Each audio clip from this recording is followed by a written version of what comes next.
Hi everyone, this is Taylor back for another golden vlog. This time I've decided to do it outside since it's just absolutely gorgeous.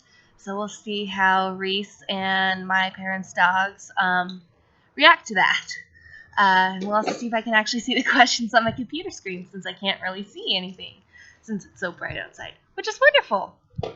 So, let's get down to the questions.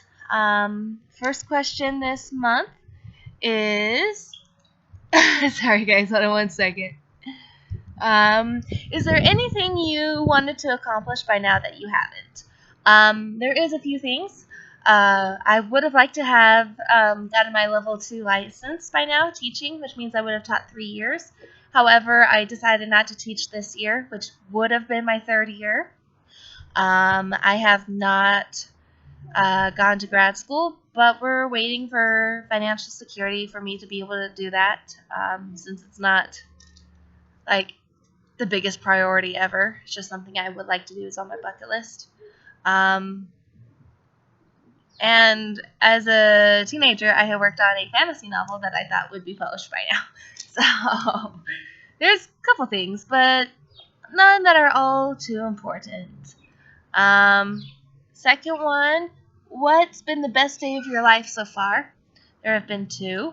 The first one was when I got married to Justin, absolute perfection. And the second one was when I had Reese, and there's just a spirit of such love and miracle that day with everyone being there. Would you mind sharing about any particular low moment? Well, I did have PPD once Reese was born, and still working on that a little bit. Where's your chalk? Can you go find your chalk? Yeah. Also, just pride-wise, moving in with my parents again. But we've humbled ourselves, so we're pretty good. But really, honestly, there haven't been that many low points in my life. It's been a pretty average life. What is one thing you really want to achieve in the next 5 years? Definitely have at least a second child, maybe even a third child. I don't know yet. Let's just focus on the second. I would like to own a home. We're nowhere near in a financial place to do that right now. But I love you too. But I would love to be a homeowner within 5 years. And yeah. Oh, there you go. And maybe focus on virtual assisting a bit more. Okay, cute little girl. Thank you. Have there been any life-changing moments that shaped who you are today or changed your view on the world? Changed my view on the world, yes. Senior year of high school, I took AP government with all my friends, and that was in 2008. So, of course, big, huge election as well. And so I just had a lot of views be solidified about, the economy and national security and immigration and healthcare, things like that.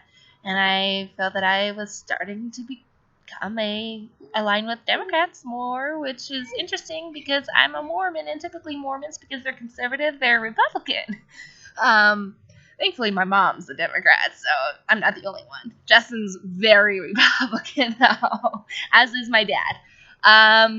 But my best friend, who had been my best friend since 5th grade, came out of the closet in that class. And it completely took me by surprise because I knew she was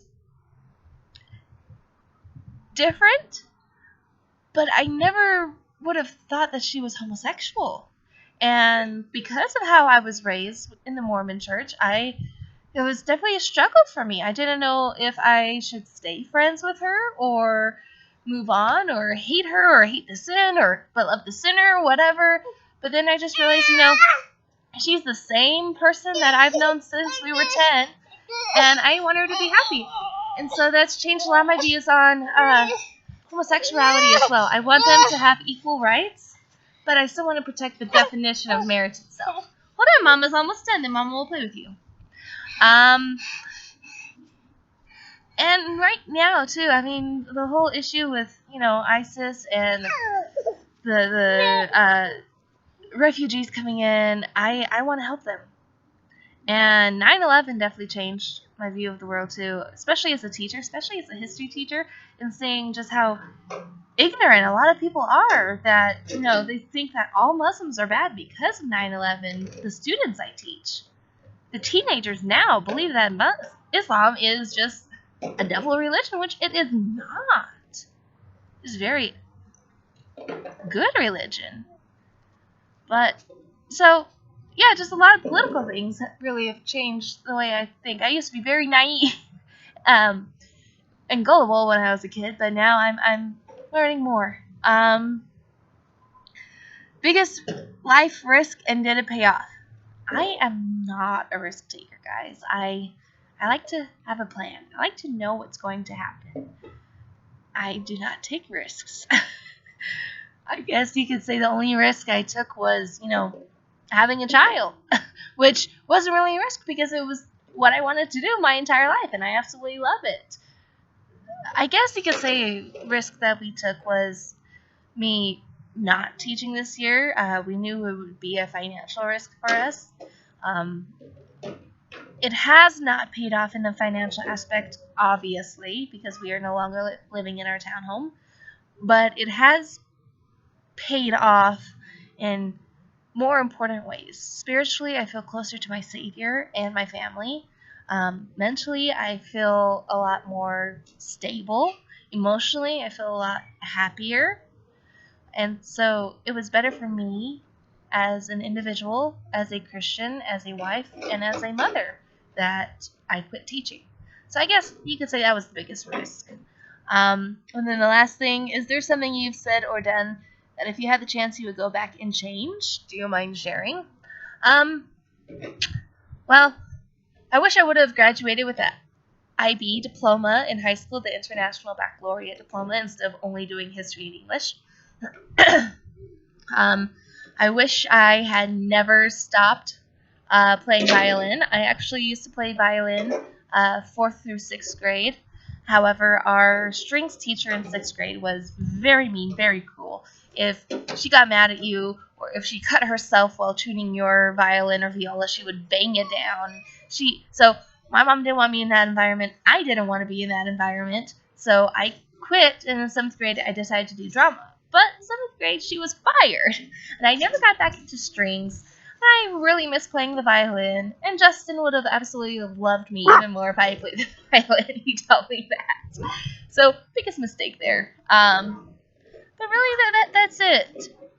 So, yeah, that's my post, and I hope you haven't been too distracted by Reese and the dogs, and hopefully you can see me with the sun shining.